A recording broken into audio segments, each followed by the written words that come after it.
నమస్కారం. సుఖీభవకు స్వాగతం. స్త్రీ జీవితంలో ఋతుచక్రానిది ఇంచుమించు 40 ఏళ్ల బంధం. 10-11 ఏళ్లకు మొదలయ్యే ఈ అనుబంధం సుమారుగా 45-50 ఏళ్ల వయసు వచ్చే వరకు కొనసాగుతుంది. ఈ సుదీర్ఘ పయనంలో ప్రతి నెల శరీరంలో హార్మోన్ల మార్పుల మూలంగా చిన్న చితక సమస్యలెన్నో మహిళల్ని వేధిస్తూనే ఉంటాయి. అయితే ఋతుచక్రం శాశ్వతంగా ఆగిపోయే దశలోనూ స్త్రీ శరీరంలో సమస్యల తాకిడి కాస్తంత ఎక్కువగానే ఉంటుంది. ఒంట్లో హార్మోన్లు తగ్గడం మూలంగా చాలామంది మహిళల్లో శారీరకంగా మానసికంగా అనేక రకాల ఇబ్బందులు చిక్కులు ఎదురవుతుంటాయి. ఒళ్లంతా వేడి ఆవిర్లు వస్తుంటాయి. చీటికి మాటికి తలనొప్పులు వేధిస్తుంటాయి. తరచూ తీవ్రమైన ఆందోళన ఒత్తిళ్లతో సతమతమవుతూ ఉంటారు. బహిష్లు పూర్తిగా ఆగిపోయే దశలో మహిళల్ని తీవ్రంగా ఇబ్బంది పెట్టే మెనోపాజ్ ఇబ్బందులను అధిగమించే మార్గాల గురించి ఇప్పుడు తెలుసుకుందాం.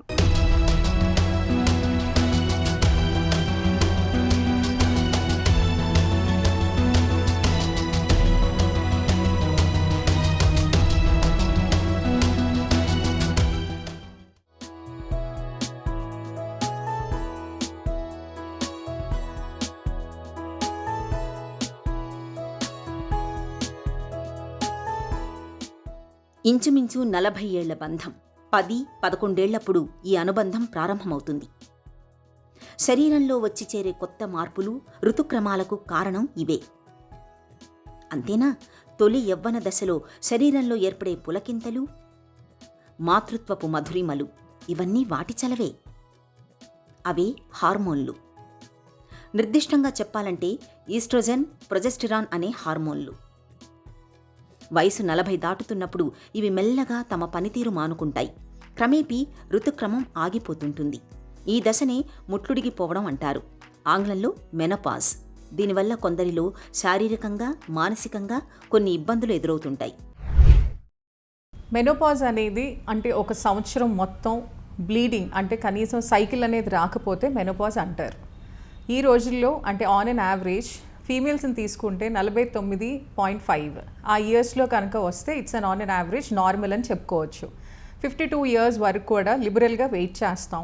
ఒకవేళ 52 ఇయర్స్ కనుక రాకపోతే మెనోపాజల్ సిమ్టమ్స్ కనుక కనిపిస్తే 54 వరకు కూడా వెయిట్ చేయొచ్చు. కానీ 54 కనుక దాటింది అనుకోండి, ఎప్పుడు ఎవాల్యుయేషన్ మంచిది. మెనోపాజ్ అనగానే కొంచెం చాలామందికి ఇప్పుడు ఫేస్ చేసే వాళ్ళందరికీ కూడా ఒక రకమైన చిన్న భయం. ఎందుకంటే వాటి వల్ల వచ్చే సిమ్టమ్స్ కూడా అలానే ఉంటాయి. మనం పైనుంచి కింద వరకు ఆడవాళ్ళల్లో ఎన్నో మార్పులు జరుగుతాయి. హెయిర్ నుంచి చూసుకుంటే ఫస్ట్ హెయిర్ లాస్ అవుతారు, స్కిన్లో ఎలాస్టిసిటీ తగ్గుతూ ఉంటుంది. ఏజ్ పెరుగుతున్న కొద్దీ ఏజింగ్ ఫ్యాక్టర్స్ అని అనుకుంటాం, but it is mostly because of menopause. తర్వాత నార్మల్గా మనకి అంటే హార్ట్ డిసీజెస్ కానీ లేకపోతే ఇంటెస్టైనల్ ప్రాబ్లమ్స్ కానివ్వండి, యూరోజెనైటల్ మెయిన్గా ఎక్కువ కాన్సన్ట్రేషన్ యూరోజెనైటల్ అంటే యూరినరీ ట్రాక్ట్ ఇన్ఫెక్షన్స్ కానీ, యూరిన్ దగ్గర యూరిన్ వెళ్ళే రంధ్రంకి కొంచెం స్ట్రిక్చర్ అంటే కంట్రాక్ట్ అయిపోయినట్టు కనుక కనిపించినట్టు ఇవన్నీ కూడా మెనోపాజల్ లక్షణాలు అవుతాయి. ఈ లక్షణాలు ఈస్ట్రోజన్ అనే హార్మోన్ మన బాడీలో నుంచి తగ్గటం మూలాన మనకి ఈ సిమ్టమ్స్ అన్నీ స్లోగా స్టార్ట్ అవుతూ ఉంటాయి. బాగా మెయిన్గా వెజనల్ డ్రైనెస్ ఎక్కువగా చెప్తూ ఉంటారు. హస్బెండ్తో కలవటానికి కానీ, వెజనల్ ఇన్ఫెక్షన్స్ ఎక్కువగా రావటానికి కానీ ఈ మెనోపాజల్ టైంలో ఎక్కువగా ఆస్కారం ఉంటుంది. సో వీటిటన్నిటికీ కూడా ఒకటే రీజన్ ఈస్ట్రోజన్ కాంపనెంట్ అని అనుకోలేము. సో మెనోపాజ్ సిమ్టమ్స్ ఎప్పుడూ కూడా ఒక రకమైన అగ్రివేషన్ ఫ్యాక్టర్స్ కూడా ఉంటాయి దానికి. అంటే ఫర్ సపోజ్ ఒక ఫీమేల్ స్మోకింగ్ చేస్తున్నా కానీ, ఆల్కహాల్ కానీ, లేకపోతే వేరే ఏమైనా డయాబెటీస్ అన్కంట్రోల్డ్ పెట్టుకున్నా కానీ, హైపర్ టెన్షన్ అన్కంట్రోల్డ్ పెట్టుకున్నా, ఒబేసిటీ అని అంటాం ఎక్కువగా లావున్న ఫీమేల్స్కి, or unnecessary hysterectomies very important point అని చెప్పుకోవచ్చు. ఎర్లీగా చేసుకుంటే కనుక మనం మెనోపాజల్ సిమ్టమ్స్ని ఎర్లీగా ఇన్వైట్ చేసిన వాళ్ళం అవుతాం. ఇవే కాక ఏజింగ్ ఫ్యాక్టర్స్ అంటే ఒక్కొక్కసారి నాకు చిన్నప్పటి నుంచి అసలు యాక్నే లేదు మేడం, ఇప్పుడు వస్తున్నాయి అని అంటారు. మెనోపాజల్ సిమ్టమ్స్లో యాక్నే రావటం కానీ, అన్వాంటెడ్ హెయిర్ పెరగటం కానీ కూడా జరుగుతూ ఉంటుంది. మెనోపాజ్ దశలో కనిపించే లక్షణాలకు ప్రధాన కారణం హార్మోన్లే. స్త్రీలలో రకరకాల హార్మోన్లు ఉన్నా వాళ్ల పునరుత్పత్తి ఆరోగ్యం ఈస్ట్రోజెన్, ప్రొజెస్టెరాన్ హార్మోన్లపై ఆధారపడి ఉంటుంది. ఋతుక్రమం మొదలైనప్పటి నుంచి నెల హార్మోన్లనే కాదు, అండాన్ని విడుదల చేస్తాయి అండాశయాలు. అయితే క్రమంగా వాటి పనితీరు మందకిస్తుంది. అండాల విడుదల లేకపోవడమే కాదు, ఈస్ట్రోజెన్, ప్రొజెస్టెరాన్ హార్మోన్ల విడుదల క్రమేపీ తగ్గి చివరకు ఆగిపోతుంది. నెలసరి అస్తవ్యస్తమే ఆగిపోయే దశనే మెనోపాజ్ దశగా భావించవచ్చు. ఇది సాధారణంగా 45 నుంచి 55 ఏళ్లలోపు జరుగుతుంది. సహజంగా జరిగే మార్పే, కానీ దీనివల్ల ఎదురయ్యే లక్షణాలు కొందరిని తీవ్రంగా ఇబ్బంది పెడతాయి. ముఖ్యంగా ఎప్పుడైతే ఈస్ట్రోజన్ హార్మోన్ విడుదల క్రమంగా ఆగిపోతుందో అప్పుడే ఉన్నట్టుండి చిరాకు, అసహనం, ఒంట్లోంచి వేడి ఆవిర్లు, ఒళ్లంతా చల్లగా అయిపోవడం, లైంగిక వాంఛలు లేకపోవటం, గుండె వేగంగా కొట్టుకోవటం లాంటి లక్షణాలు కనిపిస్తాయి. మెనోపాజ్ సిమ్టమ్స్లో ఇంకొక మెయిన్ లక్షణం ఫస్ట్ ఈజ్ బ్లీడింగ్ అనుకోవచ్చు. అసలు మెనోపాజ్ ఫస్ట్ స్టార్ట్ అవ్వటం అనేది ప్రీ మెనోపాజల్ నుంచి కూడా చెప్తూ ఉంటాం. ప్రీ మెనోపాజల్లో సైకిల్స్ గురించి కూడా మాట్లాడుకోవచ్చు. అంటే ఈ టైంలో అంటే 40 years నుంచి ఎప్పుడైనా స్టార్ట్ అవ్వచ్చు. అంటే 10 ఏళ్ల ముందు మెనోపాజ్ నుంచి కూడా స్టార్ట్ అయ్యే ఛాన్సెస్ ఎక్కువగా ఉంటాయి. పీరియడ్స్ ఇర్రెగ్యులర్ అవటం, హై బ్లీడింగ్, హెవీ బ్లీడింగ్స్ ఎక్కువగా ఉండటం, ఫ్రీక్వెన్సీ ఎక్కువ అవటం, ఇవన్నీ కూడా లక్షణాలే. అలా అని చెప్పి వీళ్ళందరికీ కూడా అది మెనోపాజ్కి రిలేట్ చేయకుండా కారణాలు ఏంటో ఫస్ట్ రూల్ అవుట్ చేసుకొని స్లోగా వాళ్ళని నెమ్మదిగా మెనోపాజల్ అంటే హార్మోనల్ ట్రీట్మెంట్స్ అంటూ చేసుకుంటూ నెమ్మదిగా రెగ్యులరైజ్ చేసుకొని మెనోపాజ్ ఏజ్ రీచ్ అయ్యే వరకు అంటే 1 year కంప్లీట్గా పీరియడ్స్ రానంత వరకు వెయిట్ చేస్తూ ఉంటాం. ఇర్రెగ్యులర్ సైకిల్స్తో పాటు ఒక్కొక్కసారి స్పాటింగ్స్ ఇంటర్మీడియట్గా కనిపిస్తూ ఉంటాయి. సో మేబీ ఈ టైంలో అబ్నార్మల్ ఏది, నార్మల్ ఏది అనే క్వశ్చన్ మనకు రావచ్చు. అబ్నార్మల్ అంటే డిలేడ్ సైకిల్స్ కాకుండా frequent cycles, heavy bleedings or abnormal. Normal అయితే delayed cycles once in 2 months, once in 3 months కనుక వచ్చి ఇంటర్మీడియట్ స్పాటింగ్స్ అంటే స్కాంటీ బ్లీడింగ్స్ కనుక అవుతూ ఉంటే అది మంచి లక్షణమే అని చెప్పుకోవచ్చు. నార్మల్గా సిమ్టమ్స్ ఇప్పుడు మనం మాట్లాడుకునేవి అన్నీ మెనోపాజల్ సిమ్టమ్స్ అయితే, కానీ కొంతమందికి తీవ్రత అనేది ఎక్కువగా ఉంటుంది. ఎందుకు? కొంతమందికి ఎలా ఉంటుందంటే ఐదర్ వాళ్ళు లావు ఉండటం వల్ల, బ్యాడ్ లైఫ్ స్టైల్ హ్యాబిట్స్ వల్ల, లేదంటే స్ట్రెస్. ఈ రోజుల్లో మల్టీ టాస్కింగ్ అనేది అందరు ఫీమేల్స్ చేసేదే. అన్నెసెసరీ స్ట్రెస్ తీసుకోవటం వల్ల ఐదర్ వర్క్ కావచ్చు అండి, పర్సనల్ కావచ్చు, వాళ్ళకి స్ట్రెస్ ఎక్కువగా తీసుకోవటం, or unhealthy habits, unbalanced diet. మనకి మెనోపాజ్ వచ్చిన తర్వాత కోల్డ్ పదార్థాలు అంటే నార్మల్ టీ, కాఫీస్ అన్నీ మానేసి మజ్జిగ, కొబ్బరి నీళ్ళు లాంటివి ఇంక్లూడ్ చేయటం, ఇలాంటివి కనుక అంటే బ్యాలెన్స్డ్ డైట్ తీసుకోకపోతే డెఫినెట్గా మెనోపాజల్ సిమ్టమ్స్ ముందు వచ్చే ఛాన్సెస్ ఎక్కువగా ఉంటాయి. మెనోపాజ్ దశలో ఎదురయ్యే ఇబ్బందులను అధిగమించడానికి విటమిన్ ఇ బాగా సాయం చేస్తుందని చెబుతారు డాక్టర్లు. ఆలివ్ ఆయిల్, ఒమేగా 3 రకానికి చెందిన కొవ్వులు, సోయాబీన్స్ వంటి ఆహార పదార్థాలని రోజువారీ ఆహారంలో ఒక భాగం చేసుకోవడం ద్వారా మెనోపాజ్ ఇబ్బందుల నుంచి మంచి ఉపశమనం పొందవచ్చు. మెనోపాజ్ దశలో వేధించే ఇబ్బందులను అధిగమించే మార్గాల గురించిన మరిన్ని వివరాలను ఇప్పుడు తెలుసుకుందాం.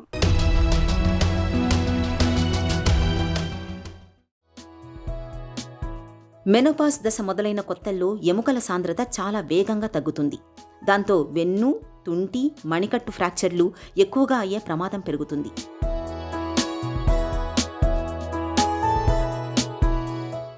దీన్ని అదుపులో ఉంచుకోవాలంటే ఎముకల సాంద్రతకు సంబంధించిన పరీక్ష చేయించుకోవటం మొదలు, పాలు తాగడం, వైద్యుల సూచనల మేరకు కాల్షియం, డి విటమిన్ మాత్రలు వేసుకోవటం తప్పనిసరి. ఆహారంలో కొవ్వు తీసిన పాలు, సోయా పాలు, పండ్ల రసాలు, ఆకుకూరలు, బాదం వంటివి ఉండేలా చూసుకోవాలి. అలాగే ఉప్పు, మాంసం, కెఫీన్ ఉండే పదార్థాలు తగ్గించడం మంచిది. నిత్యం నడక, కండరాల దృఢత్వాన్ని పెంచే వ్యాయామాలు చేయాలి.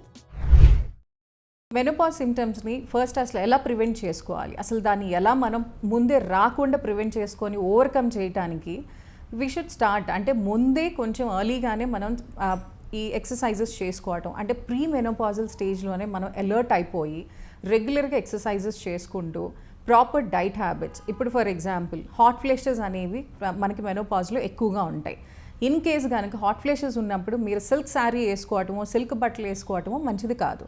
అలాంటప్పుడు కాటన్ శారీస్ యూస్ చేయటం, కోల్డ్ బెవరేజెస్ ఎక్కువగా తీసుకోవటం, normal diet, balance diet and weight bearing exercises అని అంటాం. అంటే జాయింట్స్కి మనకి ఎక్కువగా అంటే బోన్ అరిగిపోయే ఛాన్సెస్ మనకి మెనోపాజల్ స్టేజ్లో ఎక్కువగా ఉంటాయి. వాటిని ప్రివెంట్ చేసుకోవడానికి వెయిట్ బేరింగ్ ఎక్సర్సైజెస్ అంటే just bottle 1 liter of bottle కూడా మనం చేతిలో పట్టుకొని స్ట్రెచెస్ లాంటివి చేస్తూ ఉంటే కూడా మనకి జాయింట్స్కి బలం అనేది జరుగుతుంది. అపార్ట్ ఫ్రమ్ ఇవి కాకుండా మనకి ప్రాపర్గా అంటే కాల్షియమ్స్ రీప్లేస్ చేసుకొని ముందు నుంచే కాల్షియం అంటే 40 years దాటితే మనకి బోన్ పర్సంటేజెస్ తగ్గిపోతుందని అందరికీ తెలుసు. సో కాల్షియం రీప్లేస్మెంట్స్ చేసుకుంటూ నాన్ హార్మోనల్ థెరపీస్ ఒకవేళ లక్షణాలు స్టార్ట్ అయినా కూడా నాన్ హార్మోనల్ థెరపీస్ని ప్రిఫర్ చేసుకుంటూ హార్మోన్ థెరపీని దూరం పెట్టుకుంటూ we can prevent our self. Menopause in case సివియర్గా వచ్చేసింది, యూ డెఫినెట్లీ నీడ్ ట్రీట్మెంట్ అని మనం అనుకుంటే కనుక మనకి ఆప్షన్స్ హార్మోనల్, నాన్ హార్మోనల్ ఉంటాయి. నాన్ హార్మోనల్కి వచ్చేటప్పటికి మనకి ఎప్పుడూ కూడా ప్లాంట్ ఎక్స్ట్రాక్ట్స్ అనేవి ఈజీగా అవైలబుల్ ఉన్నాయి. ఐసోఫ్లేవిన్స్ మన నార్మల్ సోయాలో కానీ, డేట్స్లో కానీ, ఫ్లాక్స్ సీడ్స్లో, వీటిటన్నిటిలో కూడా ఈస్ట్రోజన్ 5 ఈస్ట్రోజన్స్ అనే కాంపోనెంట్స్ ఎక్కువగా ఉంటాయి. ఫస్ట్ వీటిని చూస్ చేసుకోవచ్చు. Natural product prime rose oil, ఆ ప్రైమ్ రోజ్ ఆయిల్ కూడా ఇట్స్ అన్ ఈస్ట్రోజన్ కాంపోనెంట్. వీటిలో కూడా 5 ఈస్ట్రోజన్స్ ఎక్కువగా ఉంటాయి. ఇవన్నీ మనకి మార్కెట్లో కూడా ఈజీగా అవైలబుల్ అయ్యే నాన్ హార్మోనల్ థెరపీస్. ఎవరైనా ఫీమేల్ ఫస్ట్ మా దగ్గరకు హాట్ ఫ్లెషెస్ కానీ, ఇలాంటి మూడ్ స్వింగ్స్ కానీ, లేకపోతే ఏమైనా విపరీతమైన అగ్రెసివ్నెస్ అంటే యాంగ్జైటీతో కానీ, మినిమల్ సిమ్టమ్స్తో వచ్చినప్పుడు నాన్ హార్మోనల్ థెరపీనే యూస్ చేస్తాం. బట్ హార్మోనల్ థెరపీ అసలు ఫస్ట్ వీళ్ళలో ఎవరికి ఇవ్వాలి అనేది చాలా ఇంపార్టెంట్. ఇన్ కేస్ జనరల్గా ఇప్పుడు రోజు మనం తినే ఫుడ్లో మనం కావాలి, ఎక్కువగా ఆప్షన్స్ కావాలి అని అనుకున్న వాళ్ళకి ఇప్పుడు సోయా అని చెప్పంగానే ఏ సోయా తినాలి అనేది కూడా క్వశ్చన్ వస్తూ ఉంటుంది. మామూలుగా గోధుమ పిండి మీరు అట్లీస్ట్ ఒక 1 గ్లాస్ తీసుకుంటే కనుక దాంట్లో ఒక 25% ఆఫ్ సోయా యూస్ చేసుకొని దాంట్లో మిక్స్ చేసి చపాతీ ఫామ్లో తీసుకోవచ్చు.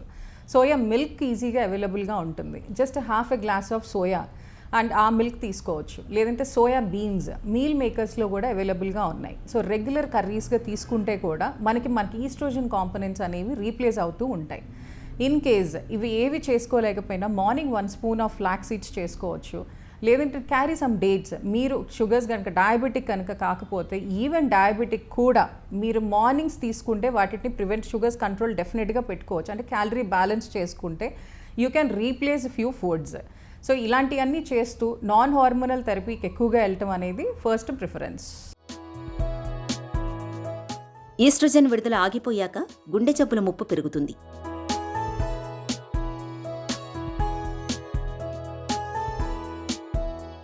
అవి పెరగకుండా ఉండాలంటే క్రమం తప్పకుండా వ్యాయామం చేయాలి. పౌష్టికాహారానికి ప్రాధాన్యమివ్వాలి. బరువును వీలైనంత వరకు అదుపులో ఉంచుకునేలా చూసుకోవాలి. ముఖ్యంగా కొలెస్ట్రాల్ సమస్య లేకుండా చూసుకోవాలి. అధిక రక్తపోటు సమస్య అదుపులో ఉంచుకునేలా జాగ్రత్త పడాలి. అలాగే సర్వసాధారణంగా ఎదురయ్యే మరో సమస్య జననాంగాలు, మూత్రాశయ కణజాలం సాగే గుణాన్ని కోల్పోవడంతో కొన్ని ఇన్ఫెక్షన్లు వస్తాయి.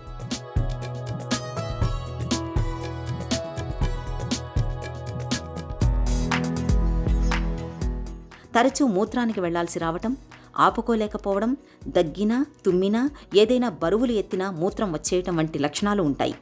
వైద్యులు ముందు మూత్ర పరీక్ష చేసి తదనుగుణంగా చికిత్స చేస్తారు. మందులు వాడడంతో పాటు కటివలయ కండరాలు బిగుతుగా మారేందుకు కీగల్ వ్యాయామాలు కూడా చేయాల్సి ఉంటుంది. ఒకవేళ సమస్య చాలా ఎక్కువగా ఉన్నట్లయితే ఈస్ట్రోజన్ క్రీమ్ని సిఫారసు చేస్తారు. దాన్ని కనీసం 2 నెలలు వాడాల్సి ఉంటుంది. నీళ్లు ఎక్కువగా తాగడం, వ్యక్తిగత పరిశుభ్రత పాటించడం, కాఫీ టీలు తగ్గించడం తప్పనిసరి. హార్మోనల్ థెరపీ అసలు ఎవరికి స్టార్ట్ చేయాలనేది ఒక బిగ్ క్వశ్చన్. సివియారిటీ పట్టి we need to decide the hormonal therapies. బాగా సివియర్గా మూడ్ స్వింగ్స్, విపరీతమైన యాంగ్జైటీకి వెళ్ళి సైకాట్రీ డిజార్డర్ వరకు వెళ్ళే వాళ్ళకి, or in case cardiovascular disease వరకు వెళ్ళే వాళ్ళకి, ఇవన్నీ కూడా ఇండైరెక్ట్గా మన menopausal complications. So or urinary tract infections, complete obstruction వరకు వెళ్ళిపోయిన వాళ్ళకి డెఫినెట్గా హార్మోనల్ థెరపీస్ చాలా హెల్ప్ అవుతాయి. సివియారిటీ పట్టి వీ నీడ్ టు డిసైడ్ అసలు హార్మోనల్ థెరపీ ఈ ఉమెన్కి అవసరమా లేదా అని. సో హార్మోనల్ థెరపీస్కి వచ్చేటప్పటికి అందుట్లో కూడా ఏజ్ వైజ్ డిఫరెన్సియేషన్స్, గర్భసంచి ఉంటే ఒక రకమైన ట్రీట్మెంట్, లేకపోతే ఒక రకమైన ట్రీట్మెంట్, వీటిని పట్టే మనం డెసిషన్ ఆఫ్ ది హార్మోన్స్ తీసుకోవాలి. సో 70 years వాళ్ళకి ఇచ్చే ట్రీట్మెంట్ 40 years ఇచ్చే వాళ్ళకి ఎప్పుడూ కూడా డిఫరెంట్గా ఉంటుంది. హార్మోనల్ థెరపీస్లో కూడా ఇండివిజువల్గా అంటే ఓన్లీ ఈస్ట్రోజన్ ఇచ్చేవాళ్ళు కొంతమంది ఉంటారు, ఈస్ట్రోజన్ ప్లస్ ప్రొజెస్ట్రాన్స్ తీసుకునే వాళ్ళు కొంతమంది ఉంటారు. ఈస్ట్రోజన్ ఒకటే ఇవ్వటం వల్ల ఒక ఏజ్ గ్రూప్లో అన్నెసెసరీ బ్రెస్ట్ క్యాన్సర్స్ ఎక్కువ వచ్చే ఛాన్సెస్ ఉంటాయి. అలానే ఈస్ట్రోజన్ ప్లస్ ప్రొజెస్ట్రాన్ ఇవ్వటం వల్ల ఎండోమెట్రియల్ క్యాన్సర్స్ని, కోలోరెక్టల్ క్యాన్సర్స్ని, వీటిని కూడా ప్రివెంట్ చేసుకునే ఛాన్సెస్ ఉంటాయి.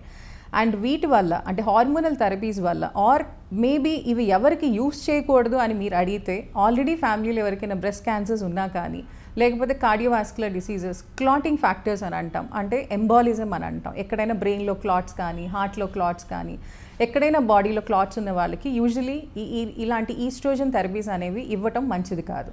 సో హార్మోనల్ రీప్లేస్మెంట్ ఎప్పుడూ కూడా ఒకరికి ఒకలాగా ఉండదు. ఒక ఫీమేల్కి ఒకలా ఉంటుంది, ఇంకో ఫీమేల్కి ఒకలా ఉంటుంది. ర్యాండమైజేషన్స్ కాకుండా ఇండివిజువలైజ్ చేసుకొని జాగ్రత్తగా వాళ్ళకి హార్మోనల్ థెరపీస్ ఇస్తే డెఫినెట్గా first urogenitals, hot flushes, mood swings అనేవి ఈజీగా విత్ ఇన్ మంత్స్లోనే మనం డిఫరెన్స్ చూడొచ్చు. మెనోపాజ్ దశలో ఇబ్బందులు ఎంతకీ తగ్గనప్పుడు, ఆహార వ్యాయామాలు, జీవనశైలి జాగ్రత్తలతో కూడా సమస్యలు తగ్గనప్పుడు హార్మోన్ రీప్లేస్మెంట్ థెరపీని ఒక చక్కటి పరిష్కార మార్గంగా చెబుతారు డాక్టర్లు. మెనోపాజ్ ఇబ్బందులకు శాశ్వత పరిష్కారంగా పేర్కొనే హార్మోన్ రీప్లేస్మెంట్ థెరపీ గురించిన పూర్తి వివరాలను ఇప్పుడు తెలుసుకుందాం.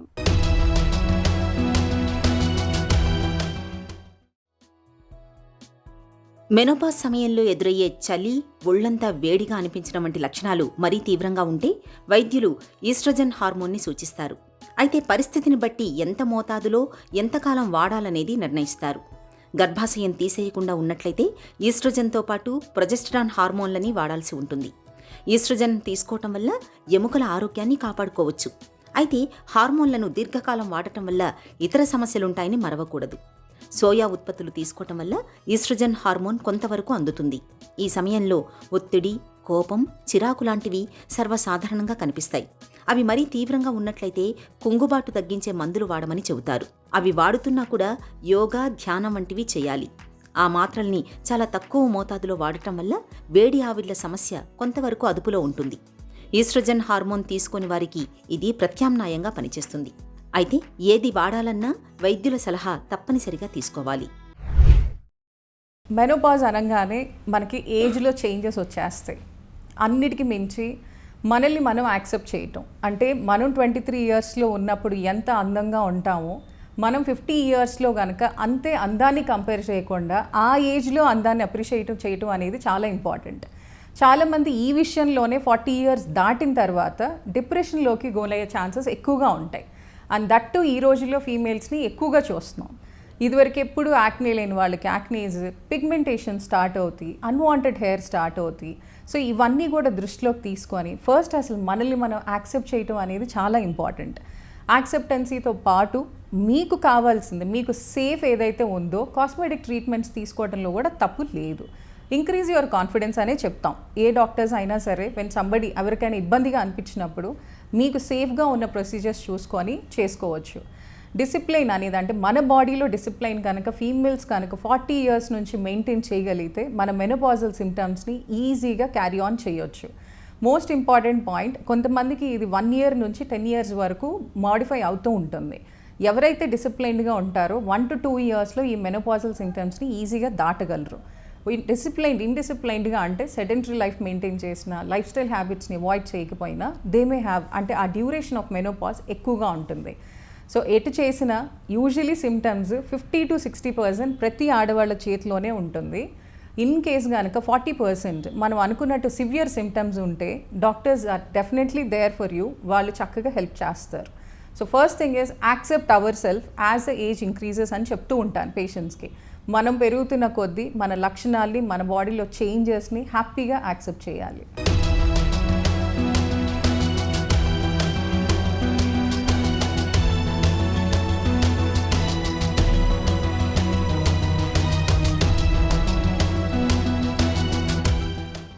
పోస్ట్ మెనోపాజల్ ఫైనల్లీ అసలు నార్మల్ ఈ రోజుల్లో కొంతమంది కూడా డాక్టర్ నాకు 58 ఇయర్స్ వచ్చినాయి, ఇంకా రెగ్యులర్గా సైకిల్స్ వస్తున్నాయి అని కూడా కొంతమంది చెప్తూ ఉంటారు. అది నార్మలా కాదా అని అడిగితే అబ్సల్యూట్లీ అబ్నార్మల్.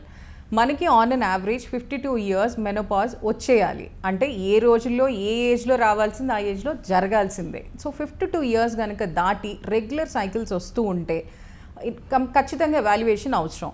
కానీ అదే 52 ఇయర్స్కి డిలేడ్ సైకిల్స్ వచ్చి స్కాంటీ బ్లీడింగ్స్ అవుతూ మెనోపాజల్ లక్షణాలు లైక్ హాట్ ఫ్లాషెస్ కానీ, మూడ్ స్వింగ్స్ కానీ, వేరే ఏమైనా లక్షణాలు కనిపిస్తే 54 ఇయర్స్ వరకు కూడా అవలీలగా వెయిట్ చేయొచ్చు.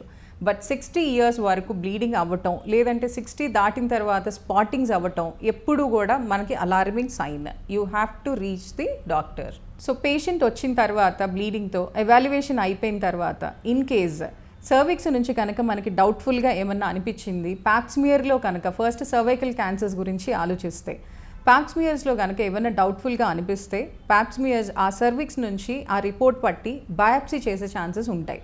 బయాప్సీ చేసిన తర్వాత ఇన్ కేస్ అది సర్జరీ ఒకవేళ గ్రేడ్ 1 and 2లో ఉంటే కనుక ఓన్లీ గర్భసంచి అంటే అలాంగ్ విత్ ఓవరీస్ కూడా తీయటం అనేది first preference. In case endometrial cancers ఉంటే ఫస్ట్ బయాప్సీ చాలా అవసరం. ఎందుకంటే చాలామంది అడుగుతారు, డాక్టర్ ఎలాగో సర్జరీ చేస్తున్నారు, why can't you go directly to the surgery అని. కానీ జనరల్గా లోపల గర్భసంచి పొర బాప్సీ తీయకుండా ఈ రోజుల్లో హిస్ట్రోస్కోపిక్ గైడెడ్ బాప్సీస్ చేస్తున్నాం. అంటే కంటితో కెమెరా పెట్టి చూసి ఎండోమెట్రియంలో పాలిప్ ఉందా, అంటే నీటి బుడగలాగా ఏమైనా ఉందా, ఆర్ థిక్నెస్సే ఉందా అని కన్ఫర్మ్ చేసి అందులో నుంచి వాటిని క్యూరేట్ చేసి ఆ టిష్యూని బాప్సీకి పంపిస్తున్నాం. దాంట్లో మనకి గ్రేడింగ్ తెలుస్తుంది, అది నిజంగానే నాన్ క్యాన్సరసా క్యాన్సరసా అని. నాన్ క్యాన్సరస్ అయితే కనుక ఓన్లీ గర్భసంచి వరకు తీయటం జరుగుతుంది. క్యాన్సరస్ అయితే కనుక గ్రేడింగ్ పట్టి వాట్ నెక్స్ట్ అనే డెసిషన్ తీసుకోవాలి. అంటే ఎక్స్టెన్సివ్ సర్జరీ గర్భసంచి అలాంగ్ విత్ ఓవరీస్ తీయటమా లేకపోతే రేడియో కీమోథెరపీస్కి వెళ్ళటమా అనేది ఆ సివియారిటీ ఆఫ్ ది గ్రేడింగ్ పట్టి తెలుస్తుంది మనకి. సో ఎండోమెట్రియల్ కనుక థిక్నెస్ ఎక్కువ ఉంటే ఖచ్చితంగా first biopsy is a basic procedure, అది చేయించుకొని మేజర్ సర్జరీకి వెళ్ళటం మంచిది. మెనోపాజ్ వయసులో ప్రతి 6 నెలలకోసారి మ్యామోగ్రామ్, పాప్స్మియర్, ఎముకల సాంద్రత పరీక్షలు చేయించుకోవాలి. కొలెస్ట్రాల్ స్థాయిల్ని చెక్ చేసుకోవాలి. బరువు పెరగకుండా చూసుకోవాలి. మధుమేహం ఉంటే నియంత్రణలో ఉంచుకోవాలి. ఆహారం, వ్యాయామం, ఒత్తిళ్లు, నిద్ర విషయాలలో సరైన జాగ్రత్తలు తీసుకుంటే మెనోపాజ్ దశను సులభంగానే దాటేయొచ్చు. ఒకవేళ ఏవైనా సమస్యలు ఎదురైతే డాక్టర్ని కలిసి సలహాలు కానీ చికిత్స కానీ తీసుకోవచ్చు. ఒంట్లో హార్మోన్లు తగ్గిపోవడం మూలంగా మెనోపాజ్ దశలో ఎదురయ్యే ఇబ్బందులు కాలం గడిచే కొద్దీ చాలా మందిలో చాలా వరకు వాటంతటవే సర్దుకుంటాయి. ఆహార వ్యాయామాలు, జీవనశైలి జాగ్రత్తల సాయంతో మెనోపాజ్ ఇబ్బందులను తేలికగానే అధిగమించవచ్చు. సమస్యల తాకిడి మరీ తీవ్రంగా ఉన్నప్పుడు నిపుణుల పర్యవేక్షణలో హార్మోన్ రీప్లేస్మెంట్ థెరపీని తీసుకోవడం మేలు.